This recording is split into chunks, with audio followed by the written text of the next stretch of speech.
Adam Carolla, Dr. Drew. I'm not modeling anymore for the two of you. Loveline. Hey, it is Loveline. I thought I was here with Adam, but maybe I'm not.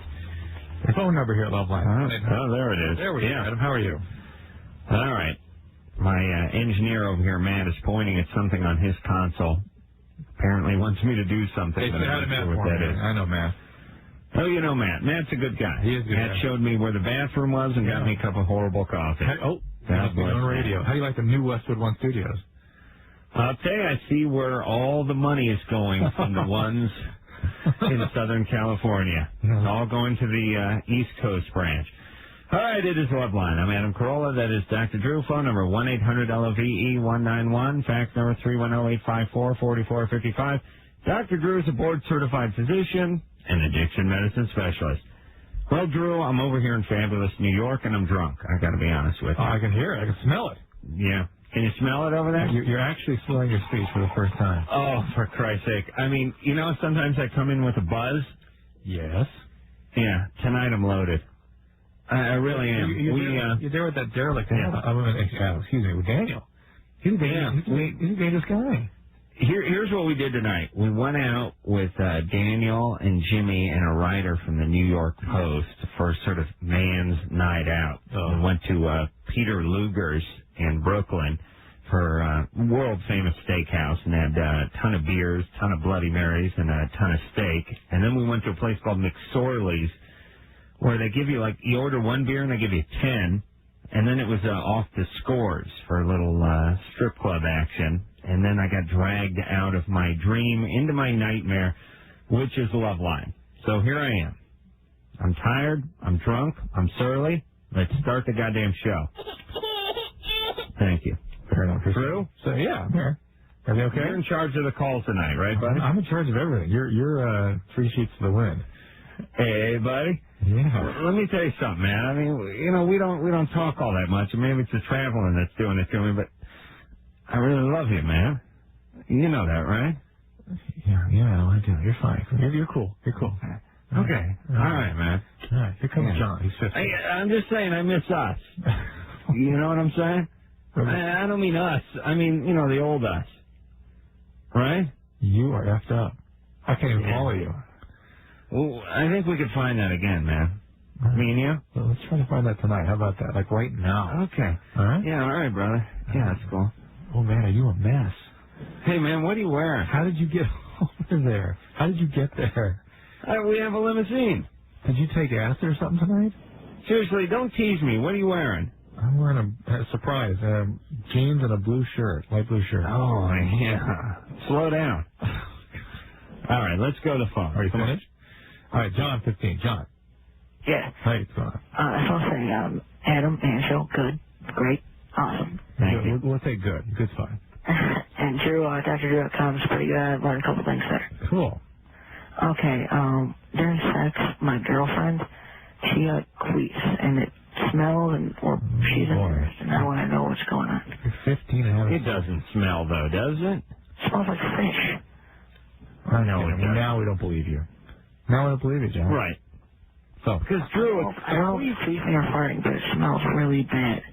And I don't know what causes it. Whatever. John, you're making this one up, pal. Drew, hang up on it. Okay, well.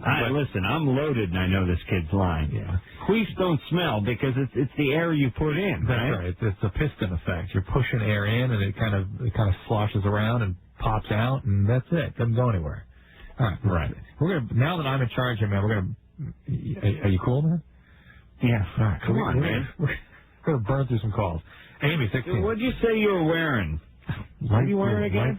Light blue. Oh, yeah. Slow down. Your Oxford type shirt? Yeah. Button down collar? No, open collar. I'm hanging loose.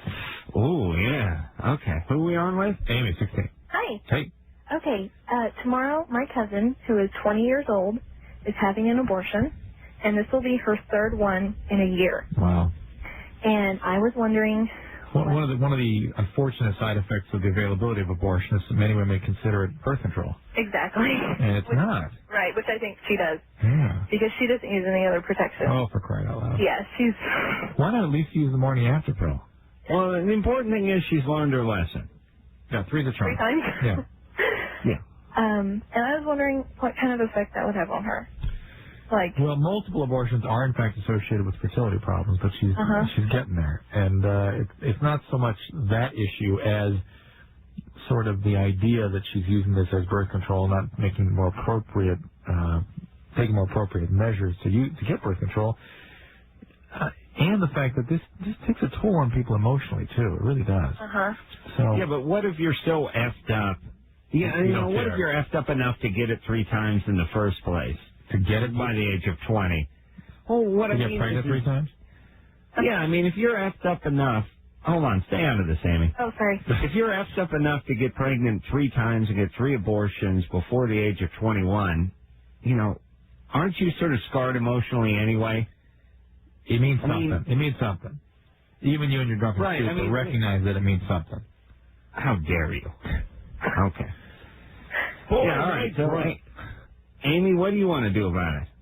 Oh, nothing. I'm just worried about her. I don't want anything worse to happen to her. Are they giving her any counseling at the place where she's getting the abortion? Is she getting any? Yeah.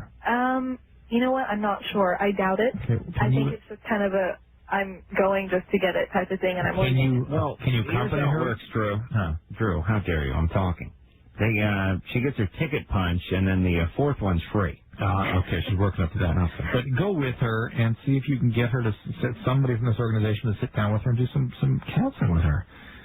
It's going to take more than let's you. Move on. Okay. It's going to take more than you just raising some concerns, Amy.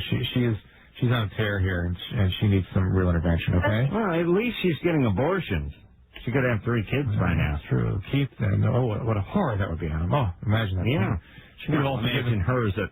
Please. Adoption. No, please, with her gene pool. Keith, 17. Yeah. Hey. Hey, I have a question. Yeah. I've been with my girlfriend for about a year now, and I had a 3-way with her and her best friend, like you know, every man's dream, like 2 weeks ago, and then like at the beginning of this week, like before I started, like Sunday or Monday, I was having sex with her, and it took me a long time to have an orgasm, but when I ejaculated, my semen seemed to be dark yellow, and it seemed to have some kind of burning sensation with it. How did you see it even? Huh? How did you see it? Well, it was just, you know, one of those things on the face thing. Oh my God. Yeah, she's 17 now. Yeah, well, I'll be in like on the face. Listen, I couldn't have gotten any of my semen on any woman's face at 17 if I hid under her bed with a bucket of my semen and waited for her to fall asleep. I still couldn't have gotten any on her face. Oh, Threesomes, semen on the face. You listen, brother. You're going nowhere but down from here. I guarantee it. Enjoy it. Are you now? serious? What went on with this threesome? Oh, well, I don't know, just a lot of oral sex and stuff, but it was great. But I just want to know if it was an STD, because afterwards, after having an orgasm, I have to go to the bathroom really bad. When I do it, my urine is also dark yellow with burning sensation. Well, just the burning is the colors of these things aren't the big issue. The fact that you have burning with urination is a sign unto itself, and usually yellow or brown in the semen is actually blood. So serves you right. No, Keith, why not get this checked out? It could be an STD. You didn't have intercourse with a friend, though? Yes. You did? Yes. So you don't know. So it's a new partner, and you were not wearing clothes. I didn't have the problems before, but then I did after. Keith, did your girlfriend and the girls screw around? Yeah. Oh, my God. Oh, my God. Where do you go from there? Where do you go at 17, Drew? Do you know what I'm saying? Hell. No? Yeah. But, I mean, all right, fine. But I would have gladly made a deal with the devil. But threesomes, you know, semen in the face, oral sex, threesomes, intercourse threesomes. Would you hang up on Keith, by the way, Drew? I'm talking here. Yeah, of course. And I think that's why we're hearing about all these sort of extraordinary sexual activities that guys and girls are getting into by the time they get to college, because there's nothing left. Right? Well, I mean, listen, you got to keep moving. I mean, listen, if you don't, you should just kill yourself in any facet of life. I mean, why is this different than any other aspect of life? You know what I'm saying? You got to keep growing, huh? Well, I mean, look at your career, look at your education, look at your life in general. Look how it's been. There is a tendency. Bigger, better, more, faster. Yeah. That's the way it goes, right? Tendency that way, yeah. Certainly from age 15 to age, 30, right? Yeah, you're right. Then it starts going negative after that. Right. Yeah. But why should this aspect of your life be any different? I mean, you got to raise the bar. You got to up the ante. Oh, man. Be cool. All right. Thank God I never got any poontang. Linda, 21. Linda? Hi. My question's basically for Dr. Drew. Yeah. I've been a heroin addict for like 4 years now. Yeah.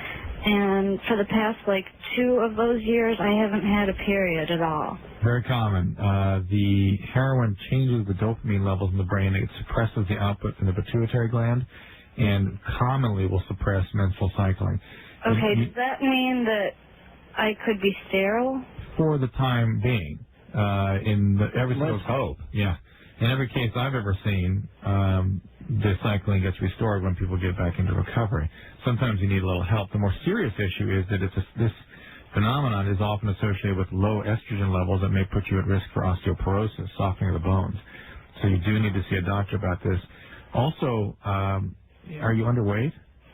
Well, I'm 5 feet tall and I weigh 100 pounds. Yeah, is that oftentimes, in my experience with people that really lose their periods for long periods of time, it's the combo of heroin and being underweight. Okay. So many fat junkies, Drew. I mean, most people are into heroin. No. Oh, you do? Oh, You're a fat junkie? Oh, yeah. Oh, that's rough. Yeah, that's like being Japanese and not knowing karate. Yeah, that's tough. All right, Linda. So, are you interested in getting treatment for your? Yeah, I've been on methadone for a year now. Okay, well, that doesn't help as you're finding out. Certainly, it reduces some of those awful behaviors that heroin gets you sort of into. But ultimately, that's got to go too, right? Mm-hmm. All right. Well, are you still doing heroin? Sure, of course. All methadone addicts do. Oh, they do? Often. They don't do it as often, but they all chip around on heroin. Methadone, I know methadone is trading that because that's just Isn't methadone alone bad enough though? It is, but it doesn't give those extra kicks that the heroin addicts really are looking for, and so they're sort of not in discomfort as often, but they're still looking to relieve some unpleasantness every so often. What would methadone do for me if I took some? Put you to sleep. For a while, yeah. Right now, how long? You're probably in a coma. Oh, good. Yeah. That would be Can you score me? I want to. Oh, I want to say, can we do this show from now where I sit in one room and you sit in the other? This is nice. Yeah, that'd be great. Nice. Maybe we'll just hang a sheet up between us when I'm there in L.A. Whatever the hell I want. I could play solitaire and you wouldn't even know it. Well, on the other hand, if I so much as twiddle my thumbs in front of you, you can't tolerate it. How dare you? You better believe. How dare you? I dare. Linda, listen, this is serious stuff, right? Yeah. It's time to get some treatment. Methadone, I know it's tremendously popular right now. There's a resurgence of interest in what's called risk reduction or harm avoidance measures, but I have grave concerns about those. And Linda, you're a young person. Let's get some real treatment going here, okay? Okay. All right. Bye-bye. Thanks. Bye. This is now Jill. Jill is 23. Jill? Yes. What's your question? My question is, I just had my second child, and about 9 months ago, and I lost my sex drive completely. Very common. How often do you get those, Anna? Pretty commonly, huh? Yeah. How many months ago? 9 months. It's been a long time. I lost it with my first child, and it's really starting to affect my marriage. So you lost it, and it got worse after the second child? Yeah. I lost it, and it came back after my first child. How long? About 3 months. Mm-hmm. Same penis created both children? Yes. Yes. A real novelty here on Loveline. And you were married? Yes. Wow. Yes. It's inexplicable, isn't it, Drew? Never heard that before, have we? Not on this show. Yeah. Write that down. We're going to send you out a windbreaker. Are you depressed or overwhelmed or anything else going on that could impact on this? Yeah, we moved while I was pregnant, and it was kind of difficult for a while. Because of the stress? Yes. So that could be part of the picture here, right? Right? Yes. Are you breastfeeding still? I'll answer for her. Thank you. Yeah. Okay. Sorry. Are you breastfeeding still? No. I didn't breastfeed with either child. And you on birth control pills? No. Have you I thought can't take them. I have a hormone problem. What's the problem? Why didn't you breastfeed with either child? Well, You're going to turn them gay, you know. I breastfed with my second child, but not really. And what kind of hormone problem can you have that you can have 2 kids by 23 but not be able to take the birth control pill? Well, that's all the doctors have told me. I have a really bad reaction to birth control pill. What happens? I bleed a lot. From where? Are you menstrual bleeding? It's much heavier. Then you need to talk to them about a different pill because, look, that's one of the things that could potentially restore your sex drive. Is it birth control? Yes, it could. Well, they were talking about putting me on an IUD. Yeah, well, that'll make you bleed heavily, that's too. not going to... No, I'm talking about something that's going to restore anything. Part of the reason that people sometimes get in this situation after children is the hormone levels aren't cycling quite normally and levels are down, and taking oftentimes the triphasic pill will restore sex drive. Okay? And then, talking to your doctor about whether or not you have a depression or some situational issues that are coming to impact on your comfort, your mood, that might also be affecting your sex drive. Jennifer is 24. Drew, how many of those conversations, do you get into with your patients? About intimate conversations?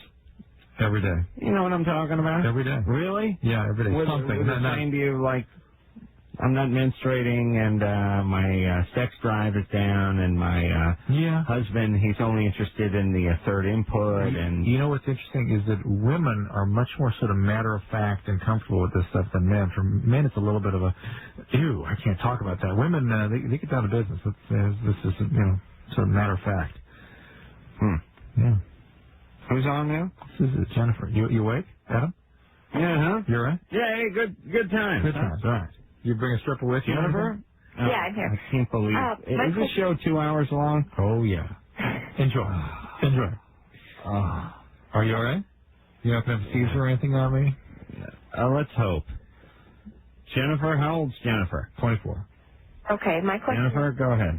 I feel like I'm like lugging this bag of car parts behind me. Good.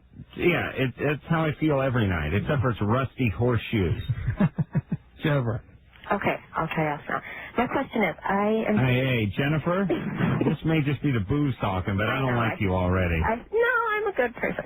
Okay, my question is, I take lithium and Depakote, and I want to use ecstasy, and I'm wondering, is that going to interact any differently than if I weren't taking the medication? It's going to destabilize your mood disturbance. It is a very bad idea in terms of being a bipolar patient and taking a drug like that.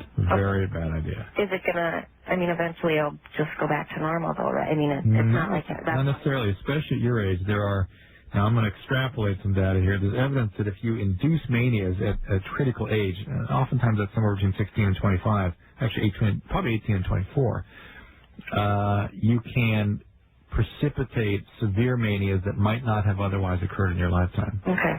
So why would you want to mess with a very delicate disorder already? I don't know, because I've always wanted to just try that. I used to use LSD a lot when I was younger. That may be why you're having the problem you're in right now, why you're on the Depakote lithium in the first Let me talk to Jennifer for a second. Jennifer? Yeah. Here's the deal. Okay. Drugs are for the healthy. You understand? You have some problems. Yeah, but she may have been healthy. Look at it this way. She may have been healthy before she poured the LSD. Before the LSD, yes. You're already on drugs. Do you know what I'm saying? You can't F around with more drugs. When you get off the lithium and the Depakote, then you can see it. But then call us and we'll talk to you about doing other drugs. She's already injured herself. This is insanity. Well, I'm saying, once she gets off it, if she gets off it, then do it. I'm finally here's my drug policy. People that are on drugs, pharmaceuticals, cannot do other drugs, and really stupid people shouldn't do drugs. Because that then makes you a retard. You know what? You know what I'm saying? I don't mind a healthy mind with some drugs. I finally... There's nothing wrong with that. Don't care. Yeah. I find like you, and I finally don't care. Everybody has overwhelmed me with this. It's like they're going to do it. They're hell-bent on it. Enjoy. You just good. Just keep paying attention and watch what happens. It's sad. What? Vic, 28. Yeah. Vic.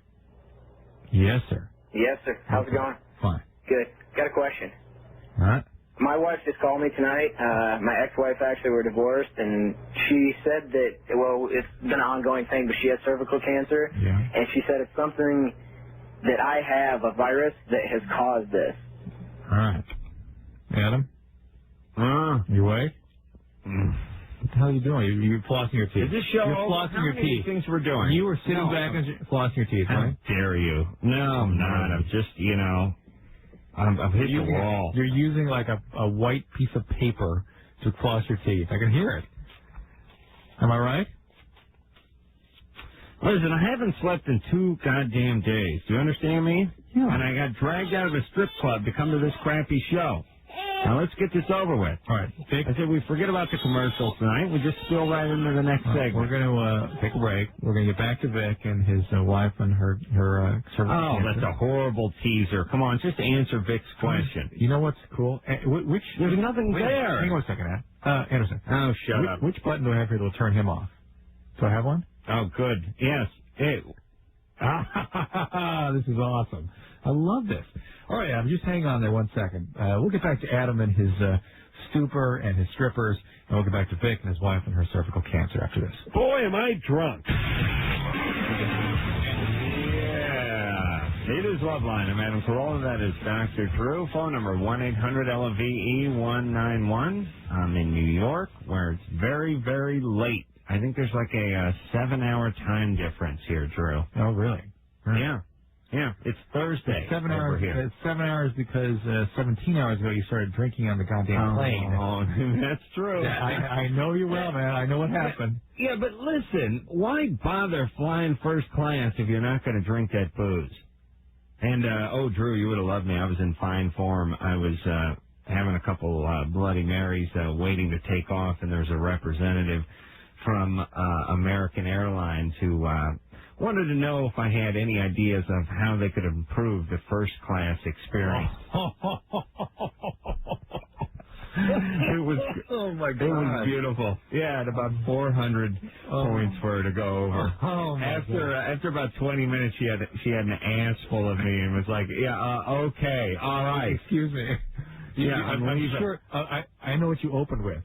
Okay, so if you want to offer 3 entrees, make sure there's enough for all the people in the first class, right? Listen, I you know open with that? That was my opener. And, okay, here's the deal. I know I'm not supposed to be talking about flying first class and driving around in limousines, but let's face it, that is my life. I'm a millionaire, everyone. Literally, a millionaire. And that is my life. All right, Thursday. I know. I wouldn't fly myself first class. I would never spend the money. But when Comedy Central flies you out to New York to do some press junket, they fly you first class. Business will fly you first class. What kind of plane do you get? 767. All right. Yeah, it's fine. So, but here's what happens, kiddies. The price between first class and coach to New York is, the difference is probably $2,200. I mean, you fly to New York round trip, what, $400? And it's $3,000 if you fly first class. And then when they get to you with the entrees, if you're sitting in the back of first class, they go salmon or brisket, and you go, give me the salmon. They go, I'm going to check on that, but I think we're out. And I go, hey, for $2,400, go get some goddamn salmon. And then everyone looks at me like I'm a prick. But you know what I'm saying? Yeah. So for that kind of money, there we go. The salmon. That's what I told her. But I know you started pounding early this morning, so you blaming it on the New York Times people, the New York Magazine people, is absurd. New York Post? Yeah. Well, no, it was true. I was drunk on the plane. I'm not going to argue with you. But then when I got off the plane, I was sober. For an hour. I was sober. Yeah, well, an hour 15. Right. And then we went out again, and then the party started. You're supposed to be an example for behavior. How do I know? I really am not convinced you're not an alcoholic. Well, ladies and gentlemen, listen. How dare you? Let's watch this, folks. Just watch how this thing evolves. Let's see. Pay attention. Well, it's going. Don't worry. But here's the difference between me and you punks who call the show. I can afford Betty Ford. You know what I'm saying? I'll get myself some first-class treatment. Yeah. Vic. Thank you. All right, so, your wife. Yep. And she called you and said you had given her cervical cancer. That's correct. Guess what? What's that? She's probably right. Oh, sweet. Yeah, that the causative agent in cervical cancer is typically the wart virus. Okay. And even though you haven't seen the warts, often, such as is the case with Adam Carolla, you can still transmit them. Dare you? Transmit them to somebody else. You're helpless tonight, Adam. Yeah. Listen, hey Drew, you bring that black light in, and in fact, it's here tonight. See who where are you? Bring it in, and bring that $100 because I'm going to enjoy taking that from you when we find my penis is wart free. So, Vic, do you have warts? Have you seen warts on yourself? No, I haven't. Yeah, you still probably have it. She hasn't been with anyone else? No, she's not. Yeah, so, and you have? Well, she had been prior to the marriage. Neither of us during the marriage were. Yeah, well, she could have had this, either of you could have had this for a long, long time. So Right. it's possible she got it from someone else, but if she has it, you probably have it too. Okay. All right? So it may not be that you gave it to her, but you may share it with her. Okay. If she's had it for a long time, she's up to where she has to get a hysterectomy. She's had 4 surgeries now. So it's been on for a long time, hasn't it? Or I would assume. The cancer, yes. Well, cervical cancer is what kills women in their late 20s. Well, the virus, right? I mean, she must have harbored it for some time. Yeah, but she's had a bunch of surgeries. No. She's got the cancer for a while too. This is fairly advanced. Yeah, I know, but what Vic sort of is saying is she could have got this when she was 17. Oh yeah. So it is possible? Virus. Oh, absolutely. Okay. Absolutely. All right.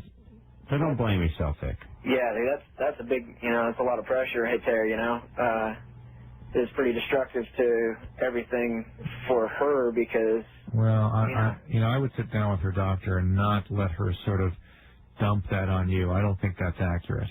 What about further relationships as a standpoint for both of us? Is this something that can go either way, male, female, other relationships? Absolutely.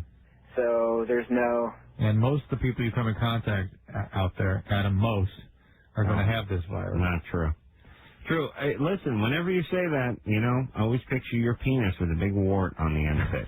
Big cauliflower? Because you're protesting. Thou protest too much. Vic? You know I love Shakespeare. I noticed that. All right, that's it. Vic. Is there compatibility? Oh, Jesus. Compatibility what? Start putting people on hold for Christ's sake. I've already burned through 3 times the number of calls you went through last night. So come on. Vic, what compatibility what? If... way to test? Yeah, does it take a certain person with another person, or if I'm with somebody, it can just happen? Every person I'm with is going to happen to? You could transmit it to them, yes. Wow, okay. You wear a condom. That's what you do, all right? Yeah, she even said that the doctor said that wasn't good enough. It isn't good enough. It's all you can do, basically. Right. But, look, you go into college environments and with a lot of young people who are sexually active, that virus is very common. Okay. All right? Got it. All right. Take care, Vic. Michelle, 22. Michelle? Yes. Hi. Hi. Go right ahead. Well, my question is I'm about 4 weeks pregnant, and I've never done it before, but me and my husband want to know if it's okay to have anal sex. 4 weeks pregnant? Yes. And you don't want to have intercourse, regular intercourse? We do have regular intercourse, But you wait until you're pregnant to begin to experiment? No. No, we just always thought about it. Adam, help me on this one. Well, I'm sorry? Is there a reason, though, now you don't want to have intercourse? No, I do want to have. We do have intercourse. I see. All right. It's just, this whole cornholing thing is just spinning the cosmic wheel. It beckons. She can't wait the 9 months. I don't quite get it, but... Oh, Drew, stop passing judgment. And she wants to know, not if it's immoral, but if it's... I'm not saying it's immoral. Yeah, well, is there going to be any problems? Not that I'm aware of, but I wouldn't do it well into pregnancy, because it's just... Okay, but the beginning is okay? I see no reason. Yeah, that's fine. Yeah. You may scramble the kid's brain a little. That's fine. But then... It's well worth it. Think of the genetic pool they're coming from, Mom and Dad... engaging in 4 weeks into pregnancy. Well, but hold on a second, Drew. They're married, and what's 4 weeks? I mean, hell, a lot of women don't even know they're pregnant. My mom didn't know she was pregnant until just before I came out. She had a joint in her hand. She was drinking. She had a cigarette, a joint, a bong, and a syringe. Delighted to see that you are upholding the family tradition. And look at me. Look at me. What a model citizen I am. Now, what are you wearing? What? What am I wearing? Yeah. Well, I got myself dressed up a little bit because I was heading out tonight. Mm-hmm. You know what I mean? Yeah. Out on the town. Yeah. Yeah, so I'm wearing a shirt. Oh, a big deal. Yeah, I'm not wearing my pajamas and slippers. But let's paint the picture completely here. You're leaning back, feet up on the counter. No, I'm trying to do that, but I don't have enough mic cord here. Wait a minute. Ooh, I just found some mic cord. Running a paper, like writing paper through your teeth. Oh, right? Yes, I'm back now. Yes, I am back. Spitting it on the floor. I got to tell you, these the mic stands here at Westwood One in New York are like a mooring dock for a dirigible. Mm-hmm. You know, things. There's one on top of the Empire State Building. I think it's like 70 stories and it weighs 400 pounds. I'm going to work around it, though. Don't worry about me, Drew. Let's go on with the show. Messina, 21. Hi.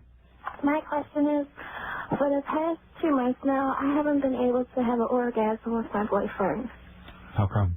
And I found out that he was seeing other girls, but when I asked him if he slept with them, he says no. So that's like on my mind a lot while we're having sex, so I can't cooperate into what I'm doing because I have these other girls on my mind. Adam, she's 21. 21. And how old is he, Messina? He's 20. I see. And how'd you find out he was seeing other girls? We're not actually together. We had broken up, but I still stay at his house and stuff. What do you mean stay at his house? Like spend the night sometimes. Why? I love him. Stupid. Yeah, but you're broken up. Oh, man. We've been together off and off. Yeah, but you're broken up. You're broken up. Yeah, I know. Okay, so when people are broken up, they generally start going out with other people, right? That's why they break up. Right. So what's the problem here? But we still come around each other. And No, you come around him, and he has a service agreement here. He's getting what he needs from the relationship, and you get nothing. In the meantime, he's going out with other people. Yeah. What's up with you? Where's your self-esteem? Why do you believe just because he'll have sex with you, he cares at all about you? I don't know. It's all my life. Well, with the ones I've been with, they've been jerks and stuff, and they use me and everything. Where's your dad? Where's your daddy? He's around. He is? Yeah. The town. You like him? Oh, yes, I love him. Was he around when you were growing up? Anyway, she loves her boyfriend. Yeah. He was? Yeah. Well, why are you disgracing him this way? Who? My dad? No, Bill Buckner from the Yankees. Actually, he was on the Red Sox. Yeah. Remember him? Yeah. Well, me and my dad had pretty good of a relationship. He never hit me and nothing like that. Sure, he couldn't get to you from prison. No, my dad was never in prison. All right. Well, listen, Messina, I don't know why you're acting this way. If your daddy was around and he was good to you and you love him, I don't know why you're getting hooked up with these jerks, but stop it. This guy's an idiot. He does not care about you. I don't care what he does. He's got a service agreement with you. You guys aren't together. He's having sex with other women, and he's having sex with you. He's 20, and he's having a good time. He told you you're broken up. Believe that. That's it. Don't just because he has sex. Guys have sex because they need that physical relief, not because they care about someone many times. You're telling me I was just sitting at Scores a half hour ago. Yeah, and? Going crazy. Yeah. I'm going to go home and rate my courtesy bar when I get back to the hotel. Jesus Christ. I'm staying at the W Hotel, Drew. Yeah. Yeah. You know what that stands for? No. Wuss. This is the gayest place I've ever seen in my life. Just a bunch of guys in Nehru jackets and high on style, short on square footage. I can barely masturbate in my room. Barely. Oh, boy. Well, they have your porn, though, don't they? Ooh, SpectraVision. Yeah, but they hack that stuff up. It drives me nuts. You know that time I watched 2 porn movies because I thought I was going to see something, and I went all the way through one. Oh, my God. And I didn't see anything, and I had to get another one? I think that was Atlanta, wasn't it? No, that was Philadelphia. Philadelphia, that's right. Yeah. And did you make any friends at the strip joint? Well, yeah, but I had to leave. I see. You're not going back. Horrible. Yeah. No, it's going to be 3:30 in the morning by the time I get back there. All right, let's go on. We're going to break. All right, who are we going to talk to when we come back? Oh, we'll talk to Terry. Terry's sex drive is much higher than her husband's, and she wants to know how to get him back into it. All right, good times. All right. All right.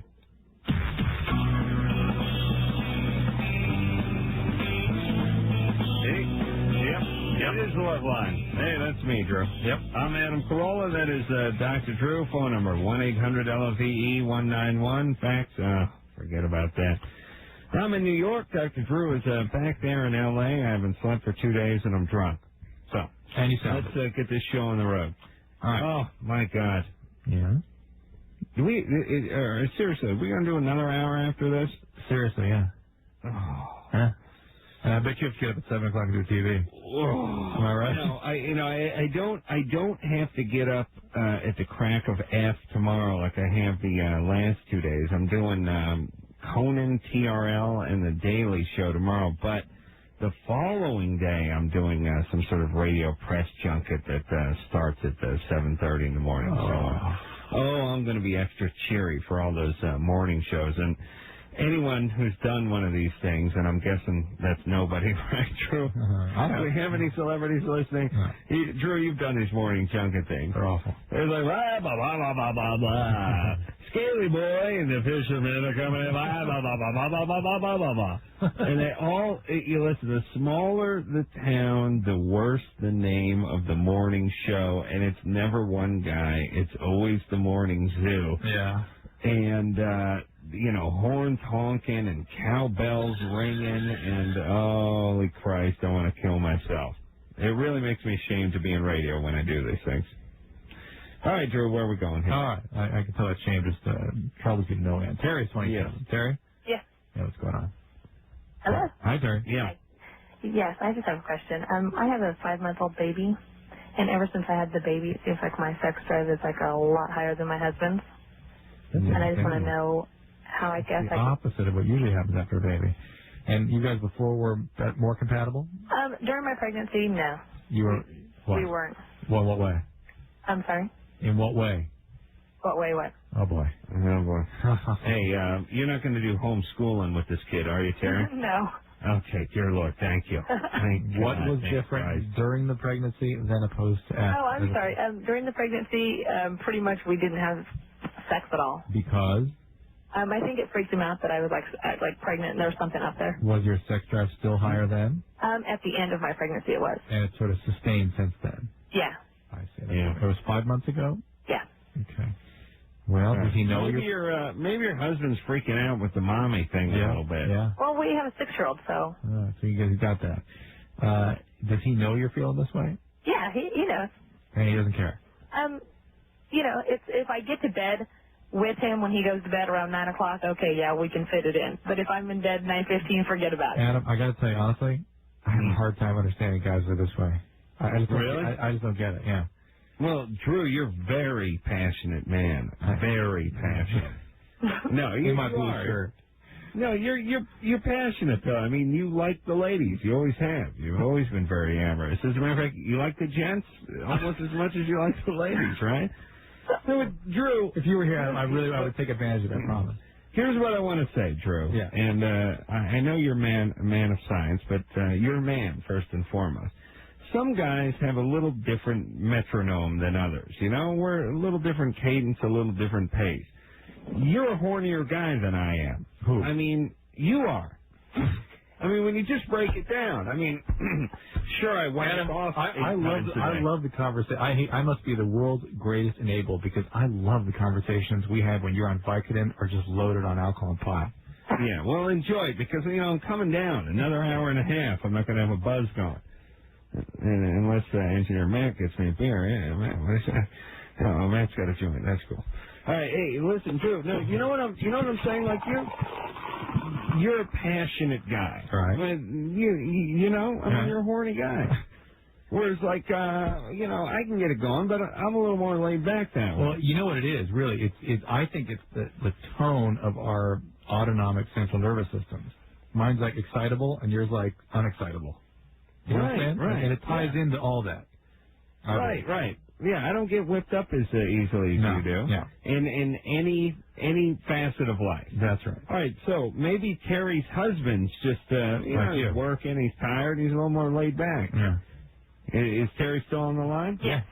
I don't get that though. What about it? Don't you feel like you have some like sort of obligation when your woman is saying that this is what I need? You said the same thing to women, which is, hey, just belly up here.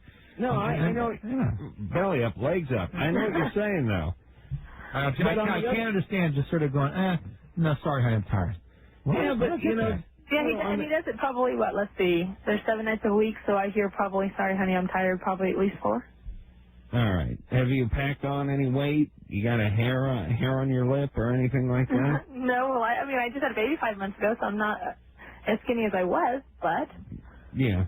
I'm not, I'm not pushing 200 pounds or anything. And you guys been married for how long? We've been married for about 18 months.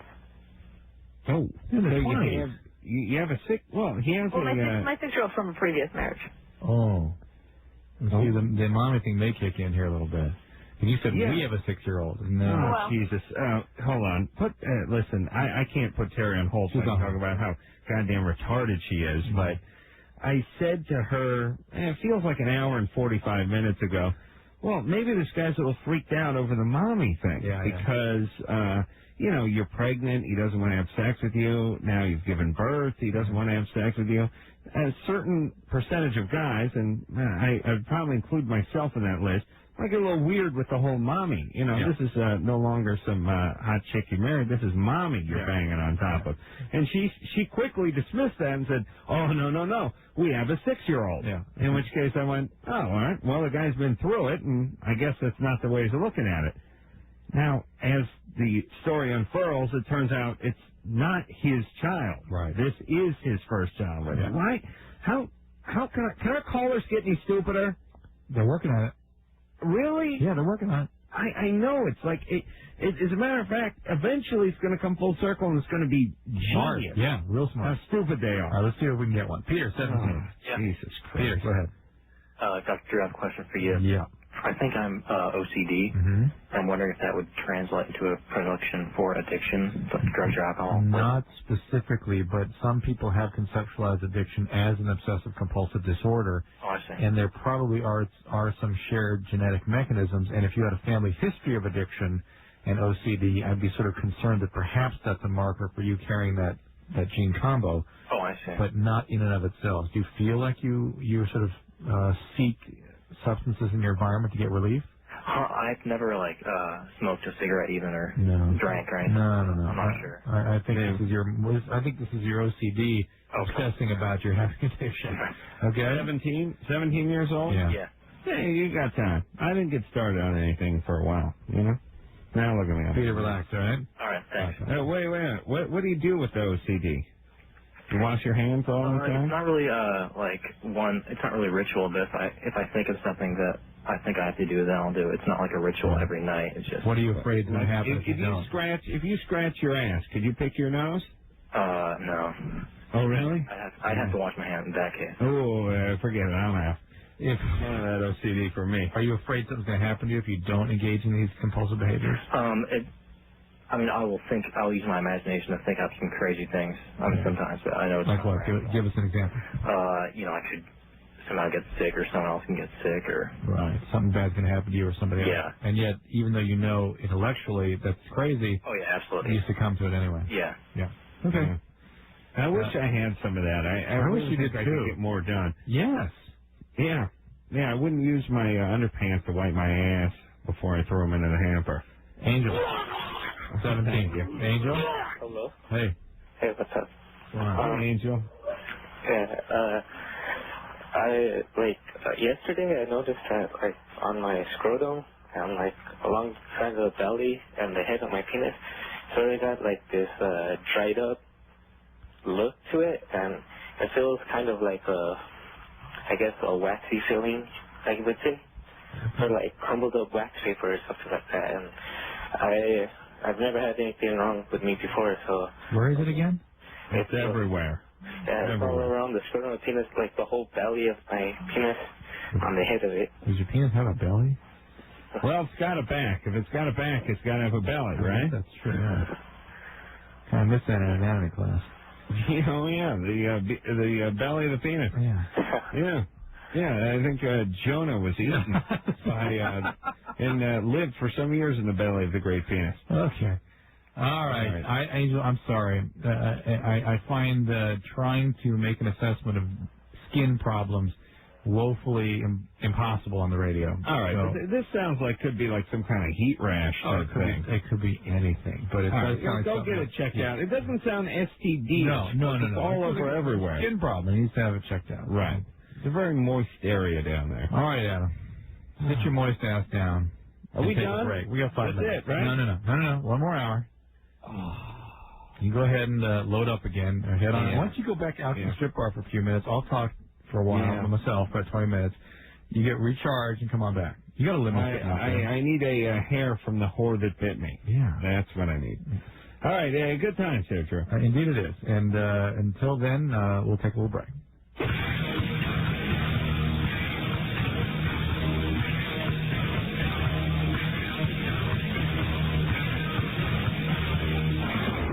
And welcome back to Loveline. I'm Dr. Drew. Adam Carolla is here somewhere. It is a full moon. Yeah, as evidenced by his behavior. And Is it a full moon? I think it is. It looks like it was like almost completely full tonight. It's bright moon. Oh, Jesus Christ. And your behavior convinced me, in fact, it is a full moon.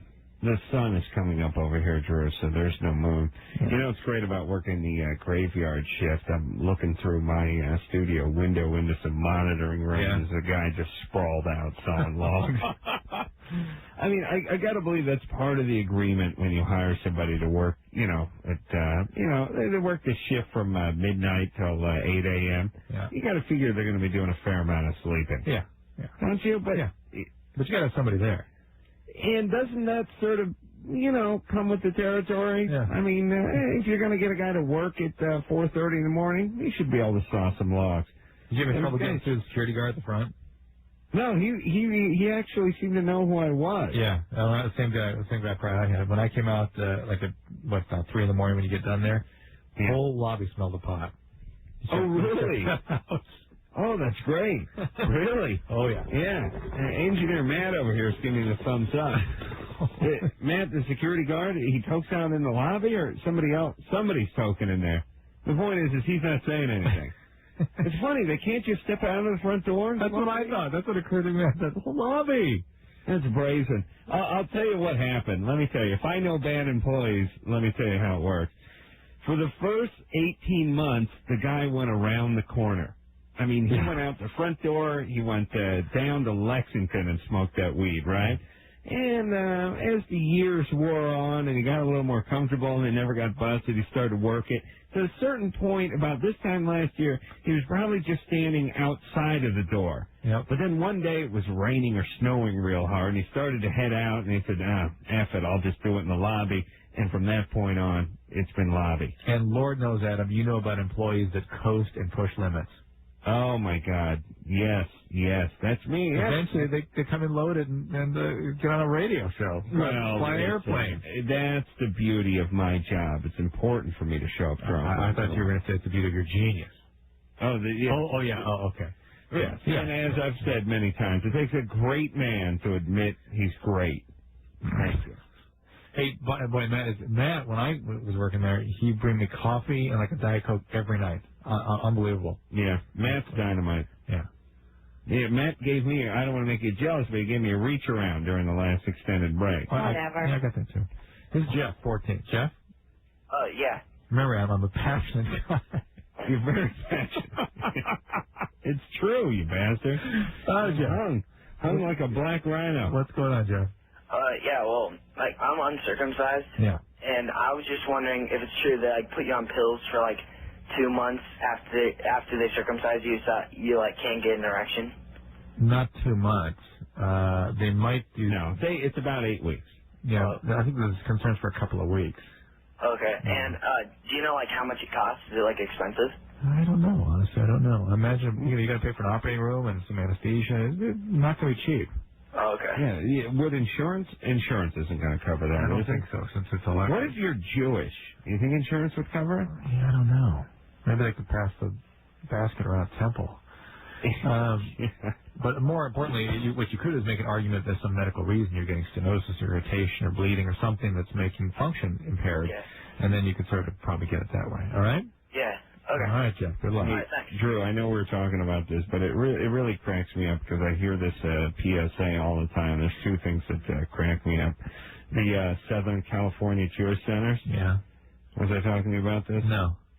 Well, the Goyim, when they plead for money or help or relief, the non-Jewish relief organizations, they're always like, send a quarter, $1, a dented can of stew. Right, anything you can would help. The Jewish Relief Center says, send your RV, boat, car, or property.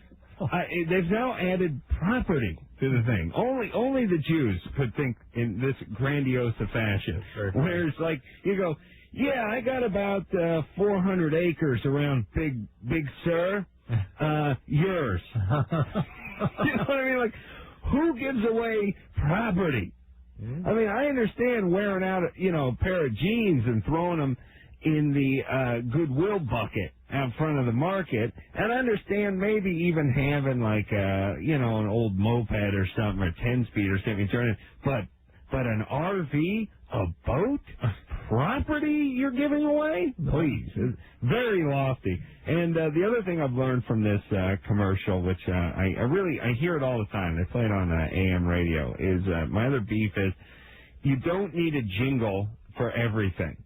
Do you know what I'm saying? That's right. There's certain organizations, certain car lots, you've all heard them a million times, where the words don't rhyme and it's a little lumpy and it doesn't exactly slide off the tongue, so just don't make a goddamn song out of it. But here's the song. Your gift of hope is a great deduction. Oh, I love the Jews, too, with the deduction. They got to work the tax benefit right into the song. Your gift of hope is a great deduction. Southern California, Jewish Santa. It's like, oh, stop singing. Yeah, speaking of circumcision and this sort of I'd like to give a mountain and a palace away. I think that's what they're going to add to it. Boats, RVs, planes, dirigibles, mountains, palaces, and property. And I'd like to donate a canyon and a river, if that's okay. Okay, got it. But that last call we had, Jeff, I wonder, you hear there's this sort of groundswell of concern about people having had their foreskin taken from them, that they feel resentful for their parents. Now, how about all the kids that didn't have circumcision that are pissed off because they don't look the same as their friends? That Jeff is 14, he's probably a product of that whole movement. Say, hey, why didn't they do this to me when I couldn't feel it? Well, now he's got to pay the fiddler. But let me tell you about the foreskin restoration stuff. Yes. Not heard too much about that in the last 5 years. No, they send me stuff. Seriously, right. Regularly. They may send you stuff, but I just have not heard that much about it. Right. I mean, it was much more popular, at least much more discussed 5-6 years ago than it is now. Right. Yeah. And I wonder, I don't know what the data is, but I wonder if more people are going back towards circumcision now. You know what I'm saying? Yes. I think people are sort of going to get over it.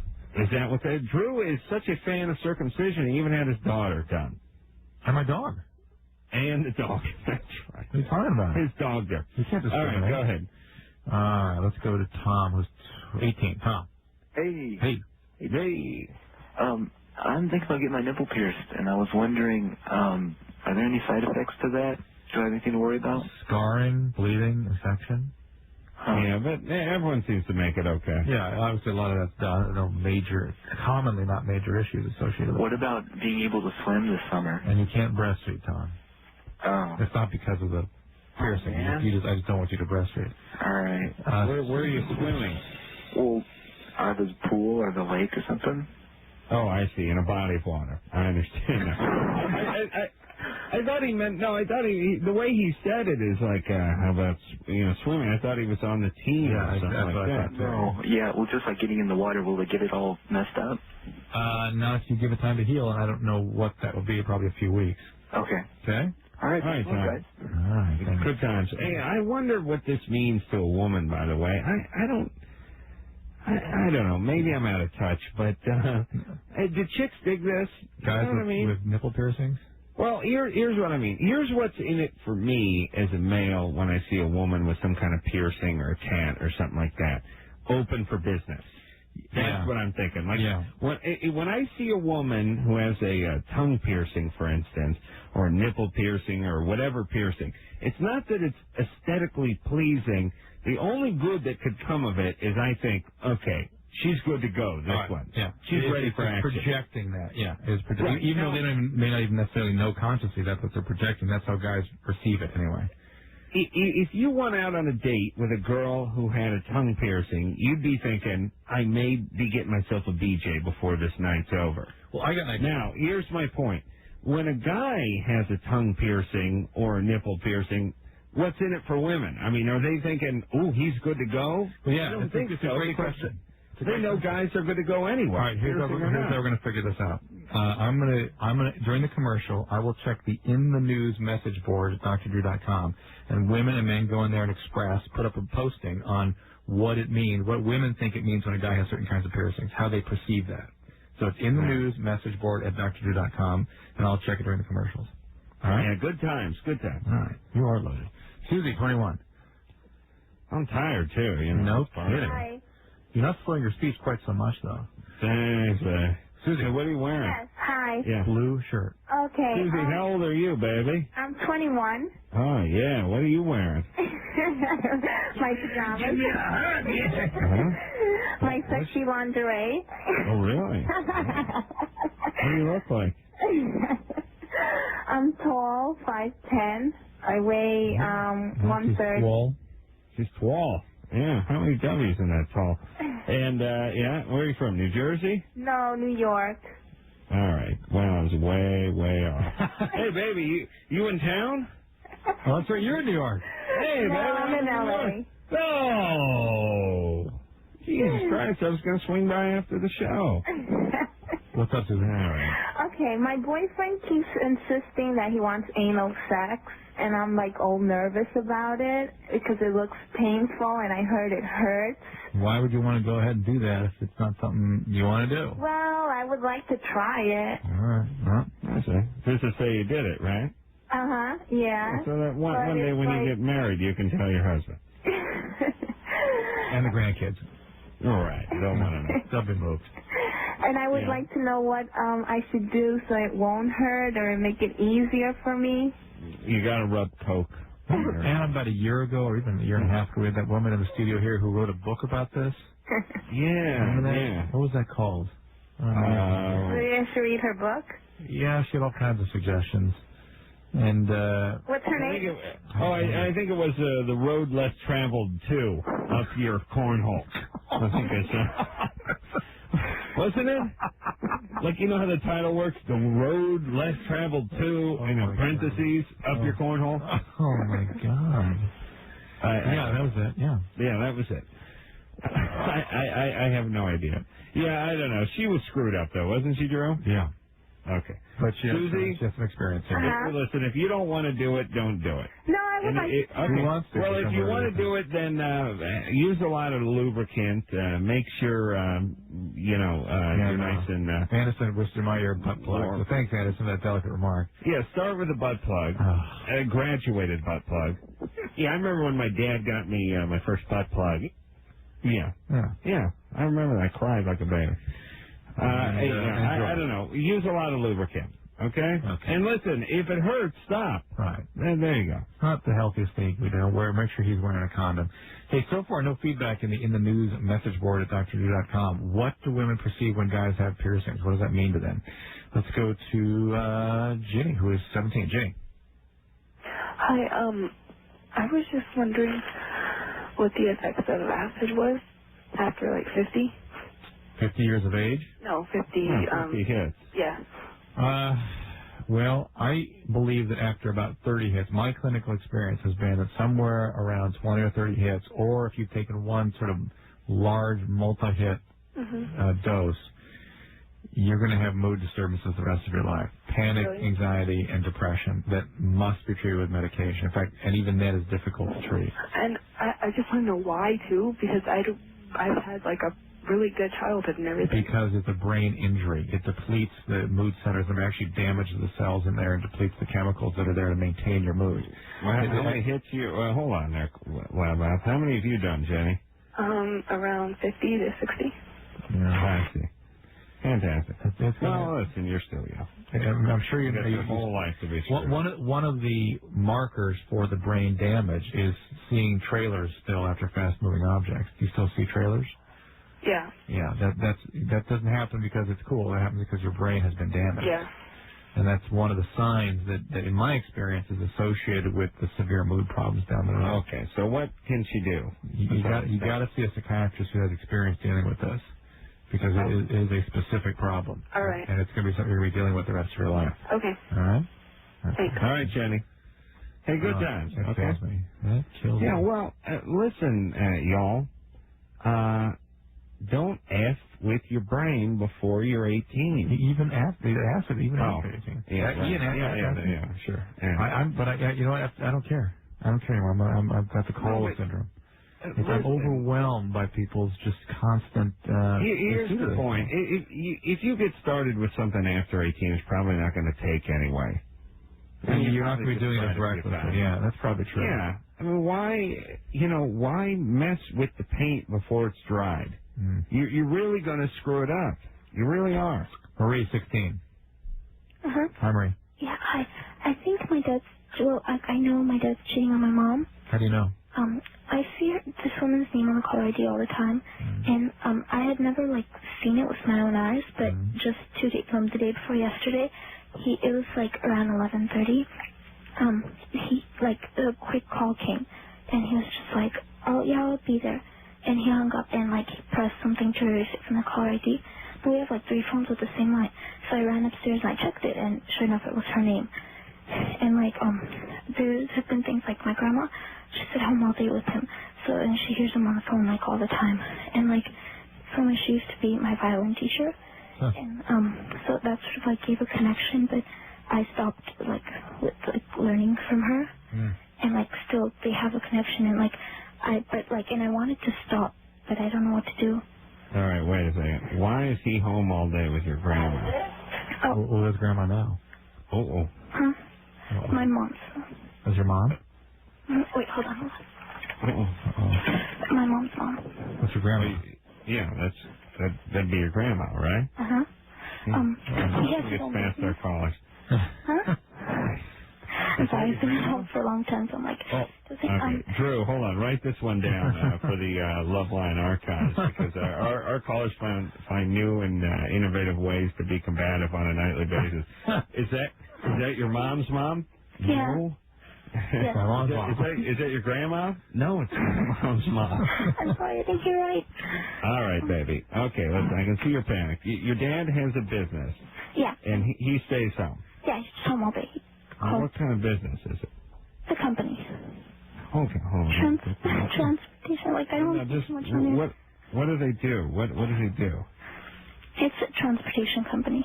I see. Uh-oh. This limo dispatcher, that's trouble. Yeah, guilty. Guilty. Anybody has anything to do with transportation, guilty. It's I don't know what it is. I don't know how it works, but it is.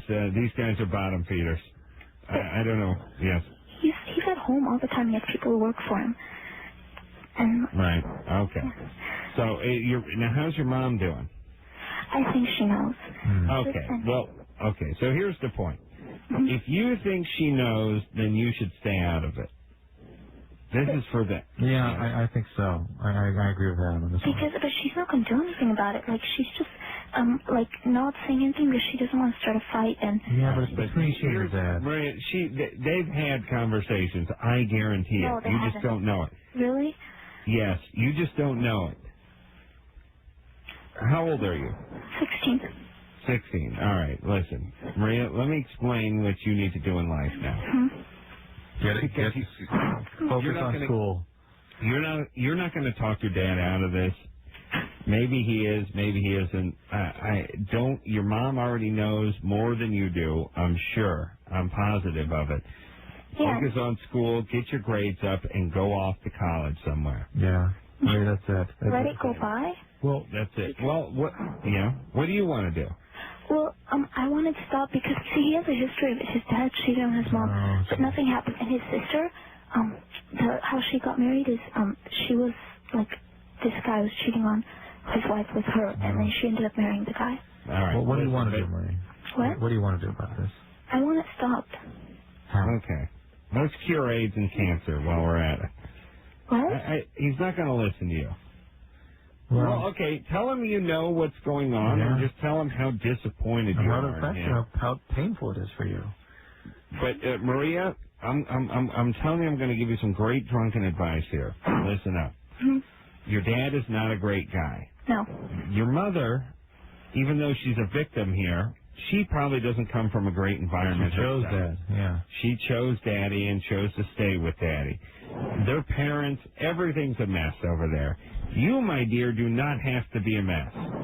You understand? You can have kids that grow up around parents that love each other as long as you go to college, keep yourself out of that environment. Not all men are evil. Just because your dad happens to be a jackass doesn't mean all of them are. It's true about 80% of them are, but not all of them.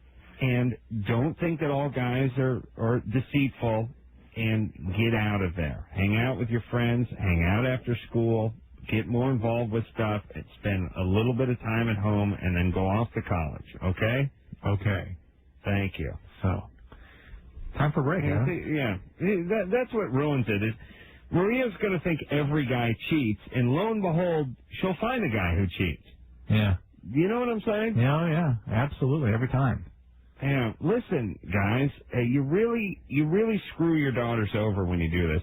I for some reason, guys don't seem bothered by it, or they're like they have Teflon on them or something.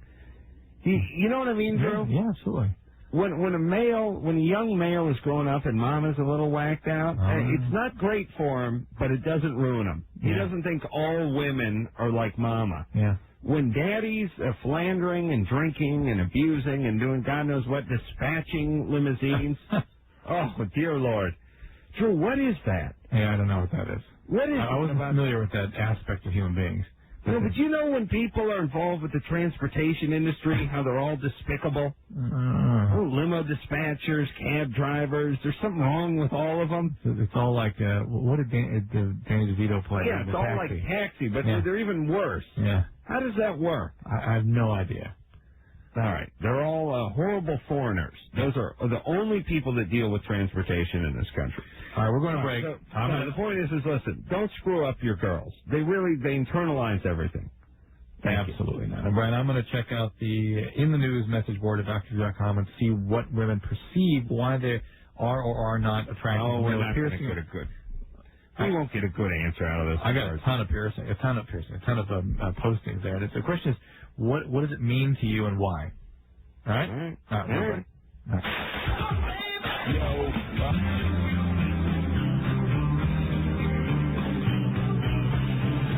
Hey, it's Loveline, 1-800-LOVE-191. I'm Dr. Drew. Adam Carolla is loaded. Hey, good times, buddy. And in Manhattan.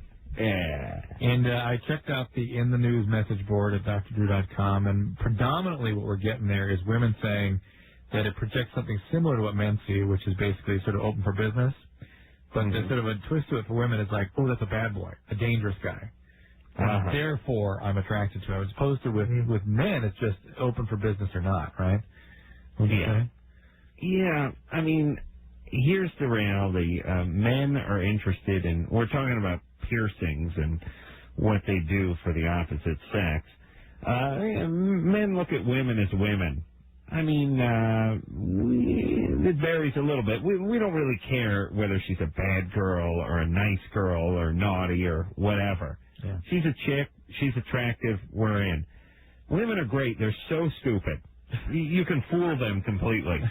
You know what I mean? You can just create this persona for yourself as a male, and they'll be instantly attracted to you. You could be the biggest geek, biggest nerd in your high school, and then work yourself into a little Marilyn Manson look, a little mummy rock, a little bad boy thing.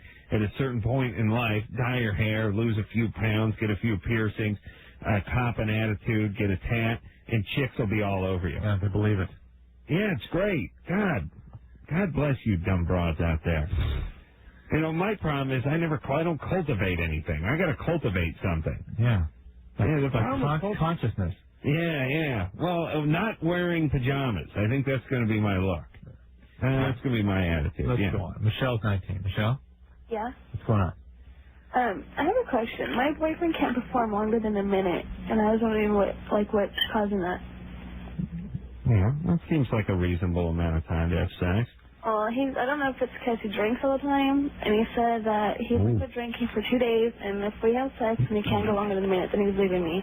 He said we must not be compatible. That's quite a commitment. He's going to get off the booze for a whole 48 hours? Yeah. Yeah, well, I got to admit, it sounds like a tall order about that. Yeah, where you are. It really does, yeah. Who am I talking to? Yeah. Well, let's see now. Hold on. This guy just sounds like a world-class jackass. Yeah. First off, I don't know why booze is going to speed that up. If anything, it'd probably slow it down, wouldn't it? Yeah, you can do both, though. I drink like all the time, and he works. And when he gets off work, he'll have like a beer or two. But on the weekends, he drinks all the time.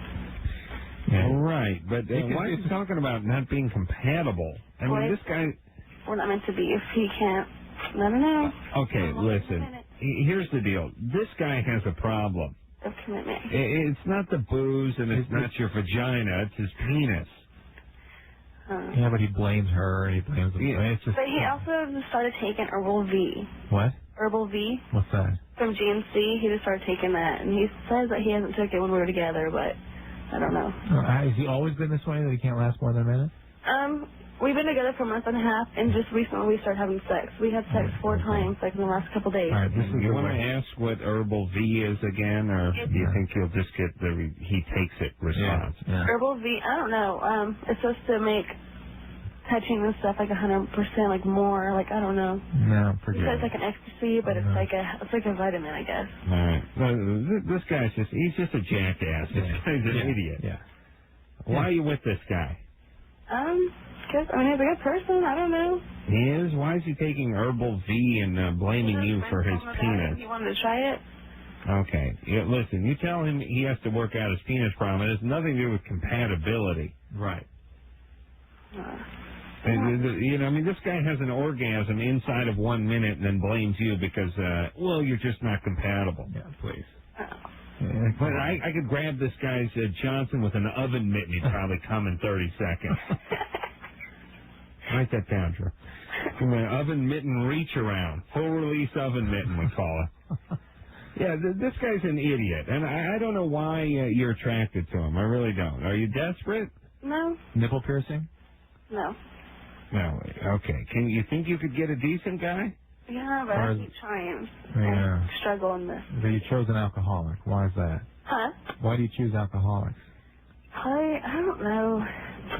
I like to drink myself too. Why is your dad a boozer? Yeah. Of course. Oh. Why do you go? I don't know. Let me think. I can't figure it out. Drew, you're worse than I am. That's alcoholic, of course. Okay. All right. Listen. Look into all this stuff. Go to Al-Anon or Alateen. Seriously, you need to get some recovery going here. Really step back from who you are in relationships, because you become now the caretaker of alcoholics, and that is not what you need to be right now. Okay? Yep. All right. Your attraction is built on that right now. You know what? I want to write a book about attraction, because no one has done that. Think about it. I don't know. Have they? I don't read, Drew. As you know, I feel it poisons the mind. There really is no sort of easy manual to help people understand how attraction and arousal works. Because I don't think people really believe it. Listen, here's how attraction works. For guys, it's based on what the chick looks like. For girls, it's based on several thousand elements, mostly relating to daddy and a little bit to mommy and the whole upbringing and everything. But even that, we get our share of guys who are caretakers, who are taking care of alcoholic moms and dads, and they have the relationships with the alcoholics. Yes, they find them, but they would not discard an attractive, sober woman to get to an alcoholic. But they would. That's true, but they wouldn't probably sustain a relationship with her. Right, but that'd probably be more their choice, the woman's choice, than theirs. Yeah, it doesn't fit either way. Yeah, you show me a guy who's going to take a real foxy chick. And I'm talking about, not some guy who's in a band or something. But there's some guy who's just working a regular job. Yeah. He's got himself a foxy girlfriend. Yeah. He's not going anywhere. All right, this is John, 18. John? Yeah. Hey, what's going on? I've been having sex with my girlfriend for about 2 months now, and it's the first time I ever used a condom, and about 2 out of 3 times it breaks. Man, you got to get a new one. What kind of condom? You can't just keep patching that one back together. What kind are you using? I've tried all different brands. It doesn't matter. It's Well, you've only had them break twice, right? no, like 2 out of 3 times that I have sex with her. How many times is it actually broken? More than I can count. Like I said, like 2 out of 3 times. Is there a anatomy problem, a size problem? I don't know. I mean, it fits kind of tight, but it's not like cutting off circulation or anything. Are you guys extra vigorous in what you're doing? Not really. I mean, good times. You guys extra vigorous? Not really, no. Well, all right, so why would the condom keep breaking if your penis isn't gigantic, if you're using different brands, and if you're not going at it in a vigorous fashion? That's the question. It's not like you're storing them in your wallet or your glove compartment or something. No, They're new condoms. Right. What's the issue here? She even got some from when she went to the doctor. She got on the pill. Does she lubricate normally?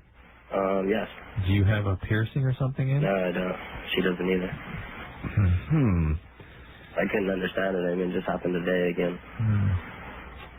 Do you ever use a pumice as douche?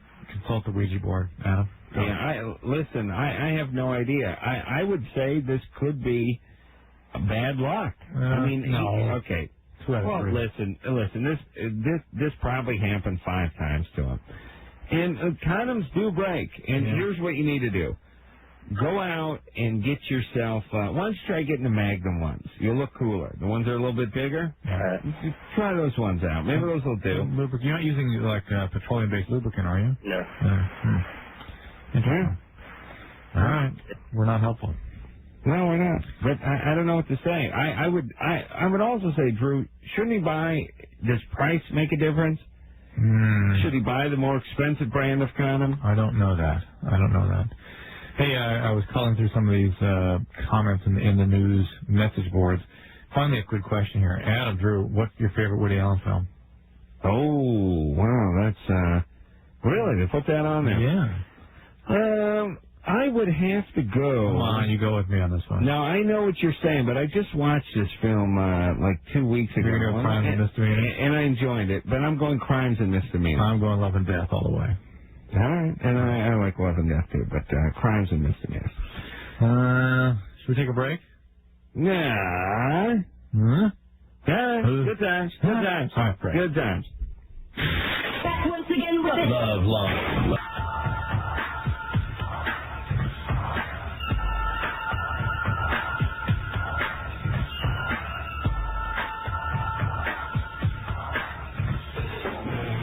Welcome back to Loveline. I'm Dr. Drew. Adam is here somewhere. No. And his favorite Woody Allen film is Crimes and Misdemeanors. Mine is Love and Death. No. Do you need to call an ambulance? Hey. Yeah. Good times. This is David. Good times. All right. David. Hey, this is David. Hi, Dave. What's going on? I'm fine. I just want to say I love you guys' show. I think it's really great, and you guys gave out like a lot of good answers. Oh, you know what? I'm going up to San Francisco for the BFD on Friday. I mentioned that. Oh, yeah? Yeah. Where you are? Yeah. I'm from L.A., so. What's that, Adam? I'm from L.A. No, Adam. Why is that? I didn't know that. Yeah, no. Okay, my question is, me and my girlfriend, we've been together for about, about 3.5 years. And for the past 6 months, while we have sex, she ends up bleeding. And it's not a lot or nothing, but it ends up happening. And she's already gone to the doctor, and they said it's just they really can't find anything. And I was wondering if you can give me a second opinion. It's very common for some women to have bleeding from sex. Oh, okay. So that's just regular? Yep, it's common and normal. Okay? And they can't find anything. That's right. This is Scott, 23. Scott? Yes. I was molested whenever I was 5 by my cousin. He is married now and has a daughter about 6 or 7. Okay, his wife has leukemia. She's getting a bone marrow transplant here in the next couple of months. And I think that's a 50-50 chance of living or dying. Well, maybe a little higher than that, but still, it's a very serious procedure. Yeah. Scott, to be honest, it's more like a 60-60 chance. Okay, so what should I do? Should I let someone know that he has done this before? Well, how old was he when he did this to you? He's about 5 years older than me, probably. 10? Well, probably about 7 years older than me, I guess. Then. Okay, so he was 12 when you were 5. Yeah, but it went on for longer than, it was more than just one time. It went on for some years? Yes. Who do you want to tell? Okay. Who do you want to tell? Well, I don't want to say anything to him, but I just want to make sure his daughter is not, going to have this happen to her. So how you going to do How long, well, hold on a second. How long did this go on with you and him? Probably 2 or 3 years, 4 maybe. So he was 15, 16 at least, and still doing this. Yeah. Okay, so this guy has some serious issues. Yeah. Yeah, and he did it to another cousin, well, 2 others. Man, I'm glad you finally arrived at that conclusion. Well, listen, hold on a second there, Scott. Let me speak to Wise Ass for a second. He said his cousin molested him when he was 5, and if he was going to tell me his cousin was 7 and he was 5 and he did it once, I was going to say, well, all right, no big deal. I mean, let's not call the cops. Or if he was going to tell me, I was hoping they were kind of close in age. Yeah. You know what I mean? Yeah, or that it happened one time and never happened again. But now there's some real cause for concern there, is what I'm saying. So you might call Child Protective Services. Okay. He did it to 2 other cousins of mine, one a girl and one a guy. Yeah, you got to call Child Protective Services. What's up with his dad? Whose brother is, or whose sister? Whose side is it? Well, what do you mean? Whose side is it? It's on my mom's side. It's his mom and my mom are sisters. And to his dad was dead at this point. I wonder, how's Grandpa on that side of the family? Well, my grandpa, he was dead before I was born. And also, he had lost an older brother, too. All right, where are we going with this, Adam? Yeah, you're loaded. You are just loaded, and now you're asleep. Let me take control here. Whose voice is that? Is that the stewardess? Hey, listen, I need another Bloody Mary, honey. And where's my entree? And where's my goddamn halibut? Salmon. All right. Listen, here's all I'm saying. I'm trying to figure out what got done to this guy that turned him into such a mess, and this guy's running roughshod over the entire family. Let's stay focused on the question at hand, which is how to protect the kids of this man. And these kids now are sort of under his domain exclusively. The wife has leukemia. There's no one to supervise this. I suggest you call Child Protective Services and see to what extent, what sort of remedies there are out there, whether there are any, because there may be none, and it may be really about rallying support within your family. And that could be pretty stressful and difficult, but you got to get other adults involved who have an opportunity to come in here and protect these kids. Cora, you have to do this there, Scott. Yeah. I have a small voice, but I'm really 21. All right.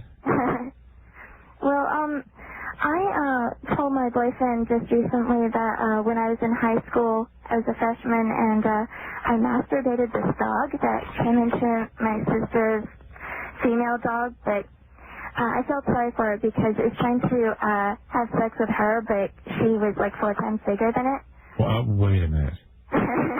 I did not follow that. Adam, did you follow? You're drunk. Can you follow? Yeah, I'm drunk, and I blacked out halfway into the call, but I came back, and here's what I think it was. A dog, when she was in high school, when Laura was in high school, a dog was trying to have sex with another dog, a female dog, but the female dog was too big, and the poor male dog couldn't do anything, so Laura, being the pet lover that she is, yanked the dog off. Yeah. I see. Is that true, Laura?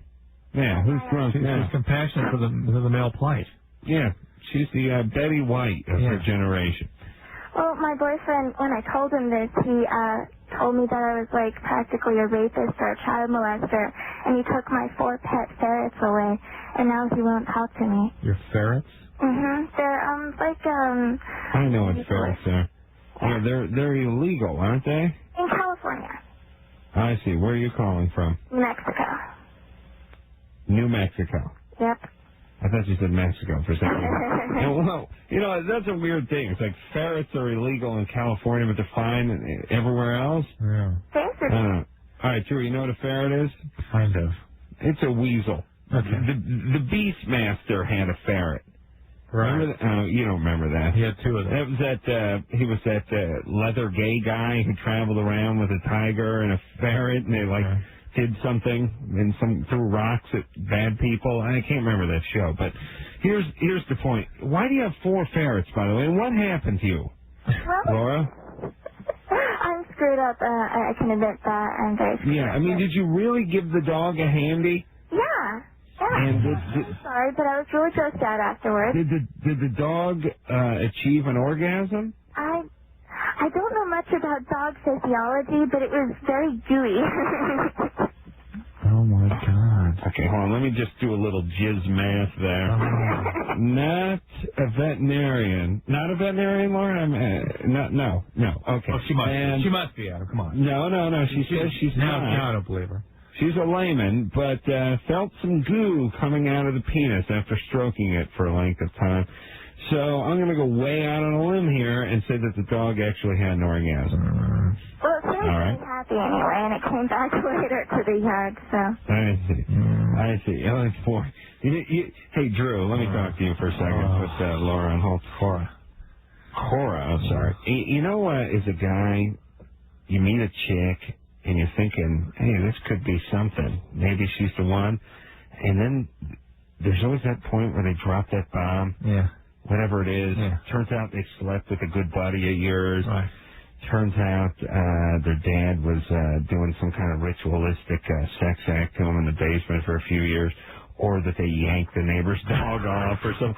This is one of those stories where you just start wilting as a boyfriend halfway into it, and you wish there's like a part of you that wants to yell, stop, stop, just stop, just don't say anything. Let's just make love, and we'll go to the beach. And no more talking. I'll just look at you. Shh, baby, don't talk right now. Let me just look at you. Yeah. Well, you know what? Here's the deal. That's what you call a deal breaker for a lot of guys, and this guy may be right. I mean, he sensed, where there's smoke, there's fire. Yeah. Let's just talk to Cora real quick here. Let's find out what's wrong with her. Cora? Yeah. What, did you get molested? Well, yes, but that wasn't why I was. I know, but you have that little girl voice, and that always means molestation. Yeah, I listened to you guys say that a lot, so. Yeah, what happened? How old were you? Well, I don't remember when it first happened, but I know it was when I was extremely young, when my grandfather was taking care of me. Oh, boy. Oh, good times. And is he dead now? No, he's on his way.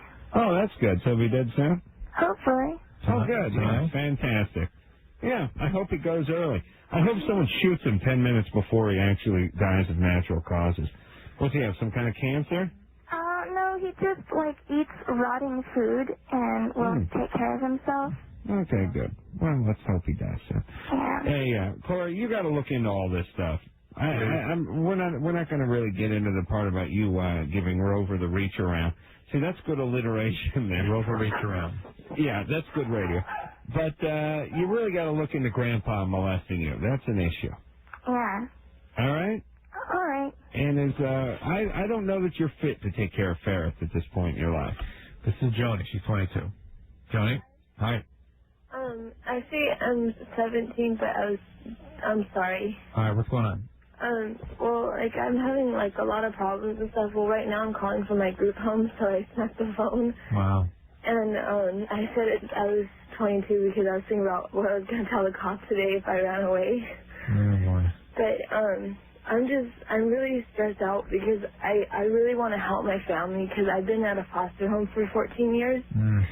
But it was really messed up, and I feel like a lot of it's my fault, and that I'm going to be, really messed up, too, because I just got out of a life of, drugs and everything, because I've been really depressed and everything. All right, Joey, here's a couple of just simple words of advice. Stay focused on your recovery. It's not your fault that your family's messed up, nor is it your responsibility.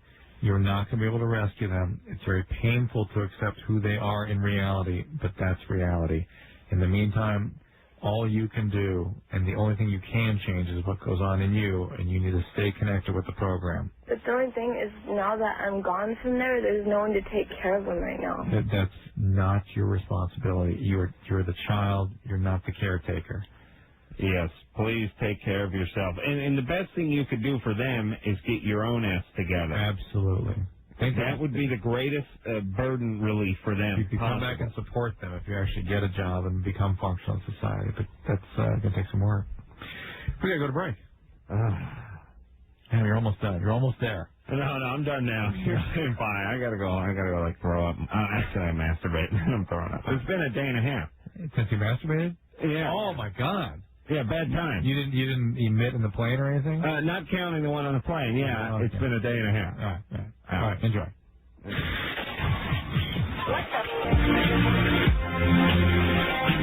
And that brings another Love Line to a close. I've sent the Vice Squad out to pick up Mr. Carolla there in Manhattan, and hopefully he won't put up too much of a fight. A few hours in the holding tank might help him out a little bit.